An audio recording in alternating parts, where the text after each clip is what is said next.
क्या आपके यहाँ भी किसी का बीपी लो रहता है? आप भी जानना चाहते हैं कि जब किसी का बीपी एकदम से लो हो जाए तो उसको क्या चिकित्सा दी जानी चाहिए तुरंत? या फिर आप ये जानना चाहते हैं कि जिन लोगों का बीपी बहुत लंबे समय से लगातार लो रहता है उनके लिए परमानेंट इलाज क्या है? तो ये वीडियो आपके लिए ही है। नमस्कार, मैं डॉक्टर रमाकांत शर्मा, योग चिकित्सा, प्राकृतिक चिकित्सा, जीवन शैली एवं आहार चिकित्सा विशेषज्ञ। आज बात करेंगे कि लगातार जिनका बीपी लो रहता है उनके रीजंस क्या क्या होते हैं। मुख्य कारण को जान लेना ही मुख्य इलाज तक पहुंच पाने का सबसे बड़ा माध्यम होता है। कारण, सबसे पहला कारण लो बीपी का होता है हाइपोवॉल्यूमिक हाइपोटेंशन। हाइपोवॉल्यूमिक का मतलब है कि जो आपके खून का घनत्व है, वॉल्यूम जो है, खून का वॉल्यूम ही अगर कम हो जाए, जैसे पूरे शरीर में 5.5 लीटर खून आपके में दौड़ना चाहिए रक्त वाहिनियों में, और अगर मान लीजिए वो वॉल्यूम ही कम हो जाए, 4 लीटर ही रह जाए, तो फिर जब वॉल्यूम कम होगा तो दबाव अपने आप कम हो जाएगा। और ऐसे कम होते हुए दबाव को आप अगर सिर्फ नमक पिला के सही करना चाह रहे हैं तो ये बहुत बड़ी भूल मानी जाएगी। इंस्टेंट अगर कम हुआ है तो आप नमक पिला दो, इंस्टेंट के लिए तो ठीक है, लेकिन फिर कम होगा तो फिर नमक पिलाएंगे और बार बार कम होता रहेगा और हम बार बार नमक पिलाए जाएंगे, ये उपचार नहीं होगा। तो पहला कारण होता है हाइपोवॉल्यूमिक हाइपोटेंशन। अब जो वॉल्यूम है खून का, वो किन किन कारणों की वजह से कम होता है? पहला, अनीमिया। अगर आपके शरीर में रक्त में हीमोग्लोबिन की कमी हो जाए या आरबीसीज की कमी हो जाए, आयरन की कमी हो जाए, विटामिन B12 की कमी हो जाए, तो जिसकी वजह से रक्त अल्पता होना चालू हो जाती है। रक्ताल्पता, रक्त की मात्रा का अल्प हो जाना, कम हो जाना, उसकी वजह से एक रोग होता है जिसको रक्ताल्पता या अंग्रेजी में अनीमिया कहा जाता है। तो अगर आपको अनीमिया है तो बीपी आपका कंपैरेटिवली लो ही रहेगा सामान्य तौर पर। दूसरा, अगर ब्लड लॉस हो जाए, ब्लड लॉस हो जाए मतलब एक्सीडेंट हो गया, खून एकदम से निकल गया, खून निकला तो वॉल्यूम अपने आप ही कम हो जाएगा, उसकी वजह से भी बीपी लो हो सकता है। तीसरी वजह होती है हाइपोवॉल्यूमिया की डिहाइड्रेशन, पानी की कमी। अगर आप पानी ही कम पिएंगे तो फिर धीरे धीरे करके शरीर में फ्लूइड का जो कंसंट्रेशन जितना होना चाहिए, धीरे धीरे करके वो कम होना चालू हो जाएगा। आपके शरीर में डिहाइड्रेशन होना चालू हो जाएगा। डिहाइड्रेशन का मतलब होता है शरीर में से हाइड्रेशन जो है ना वो कम होना चालू हो जाए, पानी कम होना चालू हो जाए। और जब वो पानी कम होता है तो आपके शरीर में वॉल्यूम कम होगा, और वॉल्यूम के कम होने की वजह से बीपी आपका धीरे धीरे करके लो रहना चालू हो जाएगा। इसके अलावा जो बीपी लो रहने के रीजन होते हैं वो होता है खून की नलियों का फैल जाना। खून की नलियां अगर मान लीजिए डायलेटेड फॉर्म में ही, रिलैक्स्ड फॉर्म में ही पड़ जाएंगी तो खून की नलियों का मान लीजिए डायमीटर इतना रहना चाहिए था, इसमें खून अगर बहता तो वो प्रेशर सही क्रिएट करता रहता। लेकिन अगर डायमीटर चौड़ा होकर के इतना हो जाए, खून की नलियां फैल जाए, फैली ही रह जाए, वैसोडायलेटर्स का ज्यादा यूज करने की वजह से, अब वैसे वैसोडायलेटर्स का ज्यादा यूज जनरली नहीं होता है, लेकिन जो मसल्स हैं, जो सर्कुलरिस मसल्स होती हैं जो आपके वेसल्स की, वो अगर रिलैक्स रह के होना चालू, रिलैक्स ही रह जाएंगी तो फिर उसकी वजह से भी आपका बीपी धीरे धीरे करके लो रहना चालू हो जाता है, जिसके लिए आपको अपनी वैस्कुलर टोन को बढ़ाने की आवश्यकता होगी। एक कारण और होता है कि आपकी कार्डियक कंडक्टिविटी ही कमजोर पड़ना चालू हो जाए, आपकी पल्स ही अगर डाउन होना चालू हो जाएगी। 1 मिनट में आपका हृदय 72 बार धड़कता है, अगर मान लीजिए वो 50 बार ही धड़कना चालू हो जाए तो निश्चित ही खून की नलियों पर खून का दबाव, कार्डियोजेनिक हाइपोटेंशन होना चालू होगा। तो लो बीपी का एक कारण वो भी होता है। अब इन कारणों को अगर हम देखते हैं तो कारणों का निदान ही पूरे तरीके से रोग का निदान होता है। एक होता है कि आपके शरीर में नमक की कमी, नमक की मतलब क्लोरीन की कमी जनरली नहीं पाई जाती है, सोडियम की कमी होती है। सोडियम और क्लोरीन मिलकर के सोडियम क्लोराइड बनाते हैं, जो NaCl नमक का फॉर्मूला है। अगर आपके शरीर में सोडियम की कमी होती है तो सोडियम की कमी की वजह से एक रोग होता है जिसको हाइपोटेंशन बोला जाता है। और केवल उसी सोडियम की कमी को पूरा करने के लिए आप जो नमक पानी में घोल करके पिलाते हैं, तो वो इसमें तो अच्छा है, इसका तो वो परमानेंट ट्रीटमेंट है। लेकिन बाकी अगर आप नमक घोल के पानी पिला रहे हो और आपको लग रहा है कि आप कार्डियोजेनिक हाइपोटेंशन को ट्रीट कर लोगे, तो ठीक नहीं है। उसके लिए आपको हार्ट की मेडिसिन चलानी पड़ेगी। अगर वैसोडाइलेटेशन की वजह से बीपी लो हुआ है तो वैस्कुलर टोन को इंप्रूव करना पड़ेगा, आपको एक्सरसाइजेज अच्छे तरीके से करनी पड़ेगी। अगर डिहाइड्रेशन की वजह से बीपी लो हुआ है तो आपको ज्यादा मात्रा में पानी पीने की आवश्यकता है। अगर अनीमिया की वजह से बीपी लो हुआ है तो आपको अनीमिया का ट्रीटमेंट करना पड़ेगा। और सामान्य तौर पर लो बीपी होने का एक और कारण होता है जिसको माल एब्जॉर्प्शन बोला जाता है। मतलब खाना आप खा तो खूब रहे हो लेकिन आपके शरीर में खाना लग नहीं रहा है, इंजेशन के बाद डाइजेस्ट नहीं हो रहा है खाना। डाइजेस्टेड फूड जो होता है वो ही एब्जॉर्ब हो पाता है। तो डाइजेशन नहीं होगा तो एब्जॉर्प्शन भी नहीं होगा, और एब्जॉर्प्शन नहीं होगा तो आपके शरीर में धातु पोषण आपका बिगड़ जाएगा, आपके शरीर को ऊर्जा नहीं मिलेगी, और शरीर की कम होती हुई ऊर्जा ही आपके लिए धीरे धीरे करके हाइपोटेंशन का रीजन बन जाएगी, आपका बीपी कम होना चालू हो जाएगा। तो फिर आपको क्या करना पड़ेगा, अपने पाचन तंत्र को मजबूत करना पड़ेगा। अब हम देखते हैं कि लो बीपी जिनका है उनको क्या क्या करना चाहिए, सामान्य तौर पर वो क्या क्या कर सकते हैं। सामान्य तौर पर लो बीपी वाले मरीजों को सबसे पहले केवल एक चीज जरूर देख लेनी है कि अगर आपका बीपी लो है और वो रीजन आपका अगर कार्डियक कंडक्टिविटी की कमी है, तो फिर आपको एक बार के लिए इको कार्डियोग्राफी जो होती है, इको 2D इको जिसको बोला जाता है, वो आपको जरूर करा लेना चाहिए। उससे आपको पता लगेगा कि आपका LVEF कितना है, लेफ्ट वेंट्रिकुलर इजेक्शन फैक्टर कितना % है आपका, आपके हार्ट में कितनी कैपेसिटी है, किस गति से, किस कैपेसिटी से वो कॉन्ट्रैक्ट होकर के खून को बाहर सर्कुलेट कराने के लिए भेज पा रहा है, जिसकी वजह से आपका बीपी धीरे धीरे करके नॉर्मल होना चालू हो सकता था। ठीक है, तो अब अगर ऐसा कुछ है तो फिर आपको कार्डियोलॉजिस्ट से मिलकर के एक बार पूरा का पूरा प्रॉपर फॉलोअप लेना पड़ेगा। और अगर आपके कार्डियक कंडक्टिविटी में कोई प्रॉब्लम नहीं है, 2D इको अगर आपका ठीक आ रहा है और फिर भी अगर आपको हाइपोटेंशन रह रहा है, तो फिर आपके लिए 5 विशेष चीजें हैं जिनका फॉलोअप आप कर सकते हैं। पहले नंबर पर आप दिन भर में कम से कम 4 लीटर पानी पिएंगे। ये 4 लीटर पानी जो है, इसमें से 1 लीटर पानी आप कम से कम सवेरे सवेरे जागते ही पी लेंगे, और बाकी 3 लीटर पानी जो है ये आप पूरे दिन में 300-300 ml करके 10 गिलास पानी कम से कम पूरे दिन में खत्म करेंगे आप। ठीक है, ये 4 लीटर में से 1 लीटर तो सवेरे हो गया, और 3 लीटर 300-300 ml करके 10 बार आपने पानी अलग से पिया। तो ये तो हो जाएगा। डिहाइड्रेशन अगर आपको हो रहा था, ओरल हाइड्रेशन की कमी हो रही थी, तो ओरल रूट से आपने पानी को शरीर में पहुंचा दिया। अब अगर आपने ये ओरल रूट से पानी को अच्छे तरीके से पहुंचाया है, तो ये पानी आपके शरीर में जाकर के आपके हाइपोटेंशन को जरूर ट्रीट करेगा।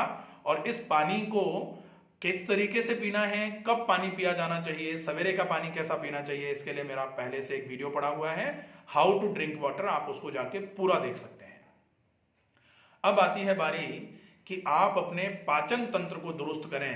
पाचन तंत्र को दुरुस्त करने के लिए सुपाच्य भोजन लिया जाए, जो जल्दी पच जाए ऐसा भोजन आप पहले पहले करें, ताकि आपके पाचन तंत्र का लोड कम हो। पाचन तंत्र से लोड कम होगा तो बॉडी हील्स इटसेल्फ की मैकेनिज्म पर जाएगा शरीर, और जैसे जैसे बॉडी हील्स इटसेल्फ की मैकेनिज्म पर शरीर जाएगा, आपके शरीर में हीलिंग की टेंडेंसीज जनरेट होना चालू हो जाएंगी, आपके शरीर की रोग प्रतिरोधक क्षमता बढ़ना चालू हो जाएगी, और आप केवल लो बीपी से ही नहीं, बहुत सारे और अनेक रोगों से भी बचना चालू हो जाएंगे। ठीक है, तो खाने में सुपाच्य भोजन में जैसे आप अपने शरीर के लगभग 1% जो है टोटल बॉडी वेट का 1% इन केजी आप फ्रूट्स ले लें, और लगभग 1.5 से 2% इन केजी टोटल बॉडी वेट का आप सब्जी और सलाद ले लें। अगर आपका वजन 70 किलो है तो आप 700 ग्राम फल और लगभग 1 किलो से लेकर के 1 किलो 400 ग्राम तक सब्जी और सलाद की मात्रा पूरे दिन में अगर आप लेते हैं, और इसको आपको बहुत चबा के खाने की कोशिश करनी है, बहुत चबा के खाना है, तो इससे आपके शरीर में बेसिक न्यूट्रिशन पहुंचना चालू होगा। अगर आपने एलिमिनेशन करा दिया है, फिर प्रॉपर न्यूट्रिशन आपने शरीर में पहुंचा दिया, और उसके बाद अगर आपने सर्कुलेशन प्रॉपर कर दिया, तो आपका बीपी डेफिनेटली बिल्कुल नॉर्मल होना चालू हो जाएगा। ठीक है, तो आपको 1% आपको फल लेने हैं और 1.5 से 2% के लगभग आपको सब्जी और सलाद इन केजी। अगर आपका वजन 70 किलो है तो 1% इन केजी हो जाता है 700 ग्राम फल, और लगभग 1.5 से 2% के आसपास, मतलब लगभग 1 किलो से लेकर के 1 किलो 400 ग्राम के आसपास आपका हो जाएगा सब्जी और सलाद दोनों मिला करके। तो आप इसको दिन में 2 बार 3 बार, जितनी बार में खाना चाहें उतनी बार में इसको आप बाइफरकेट करके अपने हिसाब से। टाइमिंग आपको विशेष ध्यान रखनी है कि आपका पहला मील जो है वो लगभग जगने के 3 से 3.5 घंटे के इंटरवल पर हो जाना जरूरी है। अगर आप 5 बजे जाग रहे हैं तो आपके शरीर में कुछ लगभग 8:30 बजे के आसपास पहुंच जाना चाहिए। अगर आप 6 बजे जाग रहे हैं तो आपके शरीर में 9:30 बजे के आसपास कुछ पहुंच जाना चाहिए। और उसके बाद आप ब्रेकफास्ट जो है वो लगभग 1.5 से 2 घंटे के इंटरवल पे कर सकते हैं। अगर आपने 6 बजे जाग करके 9:30 बजे डायरेक्ट आपने ब्रेकफास्ट लिया है, तो 9:30 बजे के आप लगभग 1 घंटे पहले 8:30 बजे या 8 बजे आप चाहें तो एक खीरा ही खा सकते हैं, या फिर अगर आपको उचित लगे, आपको लगे कि आपको भूख लग रही थी सवेरे सवेरे, तो आप एक फल खा सकते हैं। उसके बाद फिर आप प्री लंच में पेट भर के सलाद खा सकते हैं, हरा सलाद जिसमें ककड़ी, खीरा, टमाटर, जो भी इंडियन सैलेड्स आते हैं, या आजकल अपने यहाँ भी बहुत अच्छे अच्छे सैलेड्स आना चालू हो गए हैं, उनका भी उपयोग आप कर सकते हैं। इसके अलावा जब आप लंच करने के लिए तैयार होंगे तो प्री लंच में आपने सैलेड खाया था, सैलेड खाने के लगभग 30 मिनट के बाद आपको लंच करना है। इस लंच में आपको मोटे आटे की चपाती, सब्जी की मात्रा ज्यादा, उसमें तेल, चिकनाई, मसाले कम से कम, और साथ में 1 गिलास छाछ जिसमें आप जीरा और थोड़ा सा सेंधा नमक का उपयोग कर सकते हैं। अगर आपका बीपी लो ही रहता है तो आप वो छाछ पी सकते हैं। खाने को बहुत चबा के खाना है। हाउ टू ईट का वीडियो आपको पहले से पड़ा हुआ है, खाने को कैसे खाएं कि रहें निरोग, ये वीडियो आप पूरा देख सकते हैं, तो उससे आपको खाना कैसे खाएं इसके बारे में पूरी जानकारी मिल जाएगी। अब हम बढ़ते हैं आगे बढ़ते हैं। अब बात आती है हमारी वेस्कुलर टोन को बढ़ाने की। तो वेस्कुलर टोन को बढ़ाने के लिए हम अच्छी मात्रा में प्राणायाम कर सकते हैं। अगर किसी का बीपी कम रहता है तो ज्यादा पानी, अच्छे तरीके से खाना और पौष्टिक आहार, सुपाच्य आहार लेने के बाद अगर वो केवल प्राणायाम और कर दे तो निश्चित तौर पर बीपी उसका बिल्कुल धीरे धीरे करके लगभग 30 से 45 दिन में बिल्कुल नॉर्मल रहना चालू हो जाएगा, अगर वो कार्डियोजेनिक हाइपोटेंशन नहीं है तो। कार्डियोजेनिक हाइपोटेंशन है, ट्रीटमेंट उसका भी हो सकता है, लेकिन उसके लिए पहले आपका 2D को देखने की जरूरत पड़ेगी।